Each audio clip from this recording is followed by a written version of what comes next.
বন্টননামার ক্ষেত্রে সহশরিকদের অজান্তে ভুয়া বন্টননামার মাধ্যমে দলিল জাল করে ইজমালি সম্পত্তি অর্থাৎ ভাই বোন মিলে যে সম্পত্তি ভোগ করে থাকে, এক্ষেত্রে দেখা যায় ভাইয়েরা বোনদের না জানিয়েই দলিল তাদের নামেই করিয়ে থাকে। মালিকানা ছাড়াই দলিলদাতা সেজে বা কাউকে মালিক সাজিয়ে জমি সাব রেজিস্ট্রি অফিস থেকে রেজিস্ট্রি করে নেওয়া হয়। অনেক সময় অর্পিত সম্পত্তি বা মৃত ব্যক্তির সম্পত্তি জীবিত দেখিয়েও জাল করা হয়। সাধারণত যেসব ক্ষেত্রে আদালত থেকে বন্টননামা সম্পন্ন করা হয় না, সেক্ষেত্রে দলিল জালের সম্ভাবনা বেশি থাকে।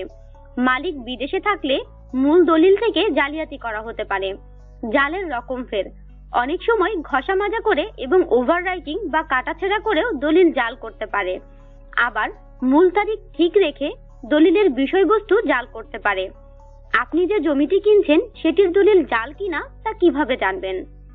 কোনো দলিল নিয়ে সন্দেহ হলে রেজিস্ট্রি অফিসে সংরক্ষণ করা দলিলের সাথে সাল মিলিয়ে দেখতে হবে। এজন্য নির্দিষ্টভাবে দরখাস্ত করতে হবে। এতে দলিলটির যাবতীয় তথ্য দিতে হবে। সাব রেজিস্ট্রি অফিসে দলিলের প্রকৃতি অনুযায়ী 4টি রেজিস্টার বা ভলিউমে সংরক্ষিত থাকে। বিক্রেতার কাছ থেকে সব দলিল, বিশেষ করে ভায়া দলিল চেয়ে নিতে হবে। সাব রেজিস্ট্রি অফিস থেকে জানতে হবে সব দলিলের ক্রমিক নম্বর এবং দেখতে হবে দলিল নম্বর ঠিক আছে কিনা। সহ কমিশনার অফিস থেকে জমির মিউটেশন বা নামজারি সম্পর্কে খোঁজ নিতে হবে। নামজারিতে ধারাবাহিকতা ঠিক আছে কিনা পর্যবেক্ষণ করুন। যদি দেখা যায় সিএস জরিপের সঙ্গে বিক্রেতার খতিয়ানের কোনো গরমিল আছে, তাহলে ধরে নিতে হবে সমস্যা আছে।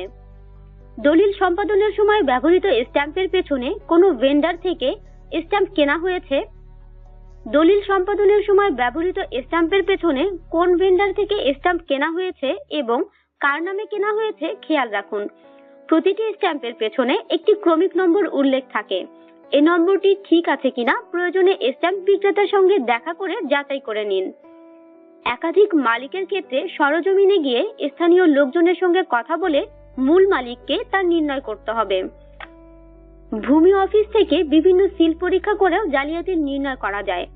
অনেক সময় স্বাক্ষর জালিয়াতি করে দলিলদাতা বা গ্রহীতা সাজা হয়। এক্ষেত্রে স্বাক্ষর বিশেষজ্ঞের মাধ্যমে স্বাক্ষরের সত্যতা যাচাই করিয়ে নেওয়া যেতে পারে। ভালো করে তারিখ, কাগজ, সিল ইত্যাদি লক্ষ্য করুন। দেখুন কোনো অসংলগ্নতা চোখে পড়ে কিনা।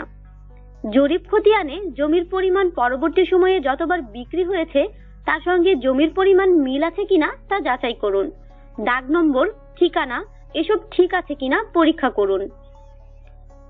সম্প্রতি কোনো আমমুক্তারনামা দলিল থাকলে তাতে উভয় পক্ষের ছবি